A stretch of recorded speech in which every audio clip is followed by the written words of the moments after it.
Charles, are you done moving yet? My father-in-law grumbles, not bothering to look at me but clearly directing his question at me. He always talks like he's the only one that matters. I've put up with it until now, but I can't anymore. I stop wiping the table and give Charles a hard stare, even though he's not looking at me. I'll be out today, I reply. Charles smirks, satisfied. You've just been a leech in garbage. I'll feel so much better when you're gone. He probably thinks, oblivious to how much his lifestyle has changed. My name's Grace. I turned 40 this year. I'm married to William and currently staying with my in-laws. It's been a few years since we got married, but we don't have kids. We don't plan on having any, and we can anyway. I found out shortly after we got married. I met William at a party, and honestly, if I'd known about his infertility from the beginning, I might not have married him. He told me on our wedding day. It felt like my world crashed down on me. We had dreams of a bright future together, imagining ourselves with perhaps 2 kids and discussing potential names for them. William even joined in on picking out names for our future children. But it was all a deception, or maybe not entirely a deception. Maybe William did desire children and thought about names, despite knowing he couldn't have them. Wasn't that the ultimate betrayal? I married him with the belief that we would create a happy family together, only to be completely deceived by William, whom I trusted implicitly. While some might have immediately filed for divorce upon discovering such a truth, divorce isn't a straightforward option for me. I had already committed to building a family with my in-laws, who are the only ones we can truly call parents. I couldn't just announce to them the day after becoming a family that we were getting divorced. Living with the in-laws meant facing the inevitable question of when we would start a family. So we decided to break the news to them right away. Naturally, we didn't blame William.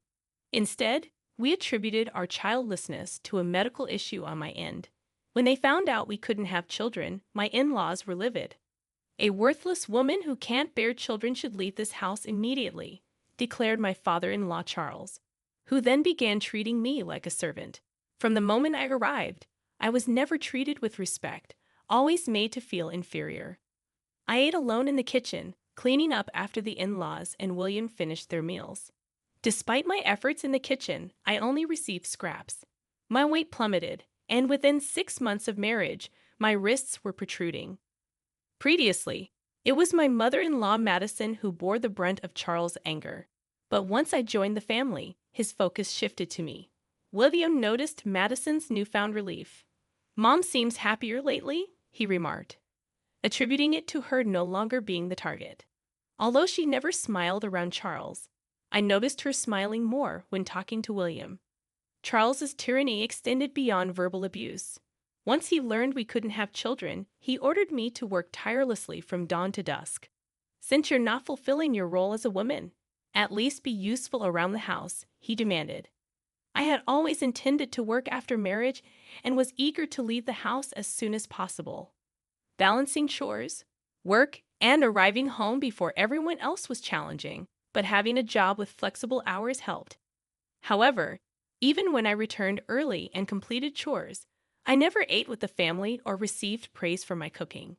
Charles, in particular, often discarded my food without tasting it, deeming it unworthy. Neither William nor Madison ever objected or offered any support. Despite my protests from the kitchen, meal times were usually silent affairs.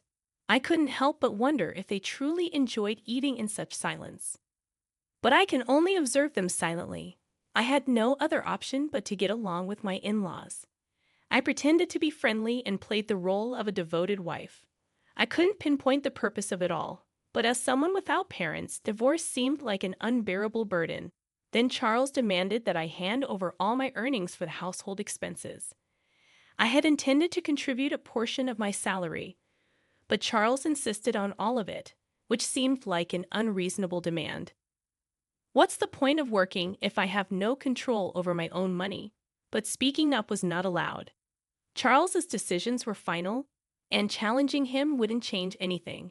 It was easier to comply, keeping Charles in a good mood and avoiding the sorrowful looks from Madison and William. Ultimately, the main source of trouble in this marriage was Charles. Madison and William were not as much of a problem. It was Charles who oppressed and tormented me. It appeared that Madison used to handle the household finances, but it became my responsibility after marriage. Charles, isn't this too much for Grace? Madison dared to question. Shut up! Charles dismissed me in his eyes. Madison and I were treated similarly. As women, our opinions were deemed worthless and not welcomed. I took over the household budget from Madison. When I first saw it, I was shocked, but after several years, I grew accustomed to it. Perhaps because there was another source of income. Charles started spending more extravagantly than before. It's for work, he claimed, increasing his nights out. And the three of them, excluding me, began taking trips during long weekends. They never used to act like this, but suddenly everything changed. He still doesn't see me as part of the family, often referring to me as a burden or worthless. To him, I'm just a maid who doesn't cost anything. In my 20s and 30s, I could brush it off, sometimes even finding peace when Charles wasn't around. But as I neared 40, I couldn't stand his mistreatment any longer. It felt foolish and exhausting to listen to him and obey silently. I grew tired of being afraid of Charles and started standing up for myself. He didn't take kindly to that and gradually grew to resent me. This negative cycle continued to worsen, and recently, my relationship with Charles had deteriorated to the point where we hardly spoke. When he did speak, it was only to insult me. I would fire back, making the atmosphere at home unbearable. It had gotten so bad that he would demand I leave the house. But I refused to go quietly. Where do you expect me to go, knowing I have no family? I would retort every time. Charles would angrily slam his glass on the table, breaking so many that I lost count. Why should I have to deal with this? A woman like you shouldn't talk back. Madison and William would quickly exit the room, sensing another argument brewing. Once it reached this point, it became Charles' one-man show. You should be grateful to even be allowed in this house. Don't get too cocky, you leech, he would rant, his face turning red with anger. We've had this conversation 100 times, I sighed, tired of being yelled at. Normally, I would cave in and apologize. I'm sorry was my usual response, but that day was different. You need to watch what you say, Charles. You're not getting any younger. It's time to calm down. I snapped back sharply, feeling just as irritable. Charles, caught off guard by my defiance, was furious. Who do you think you're talking to? I am the head of this household. A wife like you shouldn't have opinions, he barked. I knew I had crossed a line, but I couldn't stop myself. I've been your wife for years. Isn't it time I'm treated like a human being? You're retired now with less income. It seems the tables are turning.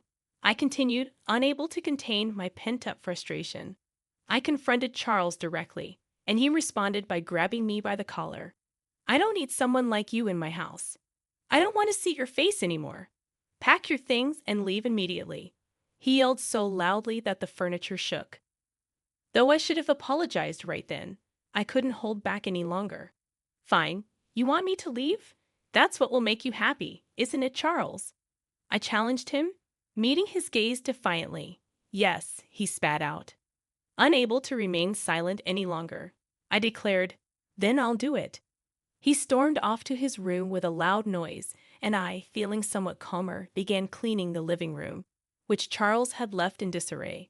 Madison came to check on me with a worried expression, but left without saying anything, returning to her own room. I realized I had no place in this house anymore. Neither William nor Madison would stand up for me. Years of enduring mistreatment had finally erupted, leaving me feeling more isolated than ever. The next morning, I followed my usual routine, waking up early to start my day. Charles emerged from his room and entered the living room, settling onto the sofa with a newspaper, paying me no mind.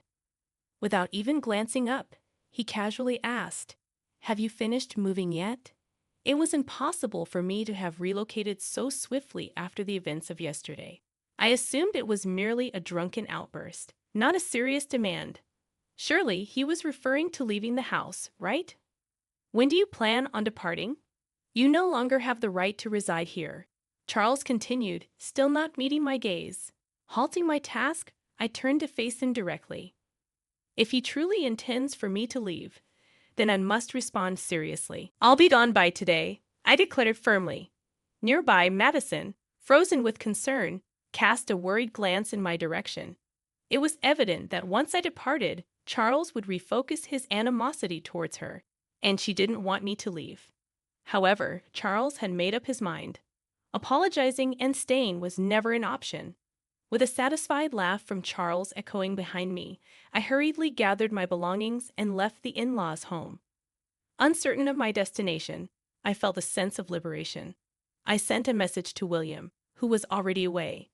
Please proceed with the divorce proceedings. A lawyer would reach out to him. With that, I powered off my phone.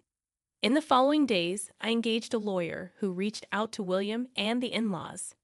Charles, convinced that divorce was inevitable, pressured William to swiftly sign the papers. William hesitated, glancing back and forth between me and the divorce documents. But there was no room for second thoughts. With Charles's insistence and my determination to move forward, he reluctantly complied. I have no money to spare for a woman like you, but dealing with lawyers is a nuisance, so I'll foot the bill, Charles grumbled, his arrogance palpable.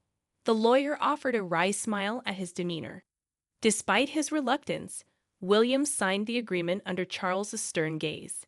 In the presence of the lawyer, I added my signature, and the divorce was finalized. We settled the distribution of assets, and I received compensation for the harassment I had documented. It proved wise to invest in legal support rather than navigate the process alone. Concerned about his reputation, Charles opted to avoid complications by involving lawyers. As the manager of household finances, I was privy to Charles's financial situation, allowing me to propose a settlement within his means. With the property division and harassment compensation settled, I embarked on a comfortable life in my own apartment. While solitude was once daunting, my time living with the in-laws and going through a divorce taught me to appreciate the tranquility of my own space. I relished preparing meals for myself, reveling in the peace of not having anyone to answer to. One day, roughly 3 months post-divorce, Charles's incessant calls flood my phone. Assuming it's nothing positive, I ignore them, but his persistence forces me to accidentally answer. "What have you done to my house?" His voice reverberates loudly, even without the speaker mode. Instinctively, I pull the phone away from my ear. "I haven't done anything. I simply left the house, as you've instructed." I reply defensively. Unsatisfied with my response, Charles continues to berate me. "How can you claim you've done nothing? I'm receiving notifications about withdrawal issues since you left." Ah, so he's upset about the withdrawal problems and blames me. "I don't know. I didn't take any action. I managed everything according to your directives and paid all dues." I respond, a sense of satisfaction creeping in as I understand why Charles is upset. I suppress a grin, relieved he can't see my reaction. That's absurd. Before you arrived, we managed fine with mine, Madison's, and William's incomes. How much were you earning anyway? I recall that I never disclosed my salary details to Charles. $45,000 take home, I reveal. Charles emits a noise akin to a squashed frog before falling silent. In reality, my job in sales at an investment trust firm primarily consisted of commission-based earnings, contingent on the returns I generated for investors. However, much of it vanished due to Charles' extravagant spending. Nonetheless, I had wisely invested my inheritance, generating some additional income. It wasn't a substantial amount, but it helped cover living expenses. I relied on this income to purchase necessities, although during the property distribution, only William's savings were considered. This was because only assets acquired during our marriage were subject to distribution, excluding the inheritance from my parents and its earnings. Since I utilized all earnings for household expenses throughout the marriage, I had no savings accumulated over the years. The Charles family spent money lavishly, unaware that I was compensating for it. You claim you managed before marriage, but was it on par with our current standard of living? I questioned. Charles's frustration finally boiled over. Don't jest. You should continue contributing to our household expenses. You're the one who caused this mess. So you must take responsibility, he retorted angrily. I couldn't help but chuckle at his absurd statement. I could envision Charles's face reddening as he raised his voice. What's the matter? What are you implying? You were the one who insisted I leave, remember? I simply followed your directive. Why should I, no longer a part of the family, continue providing financial support? I replied, half amused, before hearing a loud crash from the other end. Charles must have thrown another fit. The realization that I no longer had to clean up after him almost made me wish for more destruction. Moreover, we're strangers now, not family, not anything. Please refrain from assuming familial obligations. Manage your own finances. I left you with enough to sustain yourself, didn't I? With that, I bid him farewell and disconnected the call. I anticipated more calls from Charles, but none came. I thought perhaps he was feeling remorseful, but it seemed that wasn't the case. Instead, it appeared he was too ashamed to admit he couldn't meet the payments. He resorted to pressuring William and Madison to borrow money from financial institutions to cover their expenses. While payments were made, it only led to accumulating debt. Refusing to adjust their lifestyle, they continued living beyond their means. Continuing like this will only lead to more debt.